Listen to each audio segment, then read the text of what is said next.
देखिए, अगर आप ये कहते थे कि पंजाब के हालात खराब रहे उस्मान बुज़दार के नीचे, अब उन्हीं लोगों को आपने टिकट दे दिया और आप ये एक्सपेक्ट कर रहे हैं, जिनको इन्होंने लोटा भी कहा और लोटे का बयानिया इमरान खान साहब पहुंचाने में कामयाब हुए हैं।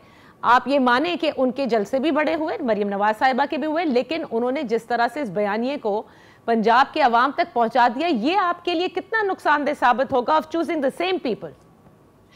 देखिए, हमने जो है एक आईनी रास्ता इस्तेमाल किया और 63A की जो तशरीह की सुप्रीम कोर्ट के मुताबिक, उसके मुताबिक जो है ये इलेक्शंस भी हो रहे हैं, उनको बेदखल भी कर दिया, सीटों से निकाल भी दिया गया। तो हमने कोई गैर आईनी काम नहीं किया, हमने आइन के मुताबिक ये हुकूमत गिराई।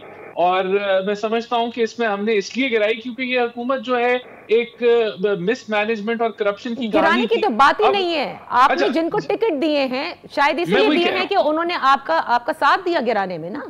जी बिल्कुल, तो आईनी तरीके के लिए उन्होंने आईनी साथ दिया, कोई गैर कानूनी काम नहीं किया। अब दूसरी चीज ये हो गई, देखिए इन ये समझती है इनको 20 सीटें मिलेंगी, किस लिए मिलेंगी कि इन्होंने 7-8 एफबीआर के चेयरमैन चेंज किए, 4 इन्होंने वजीर खजाना चेंज किए।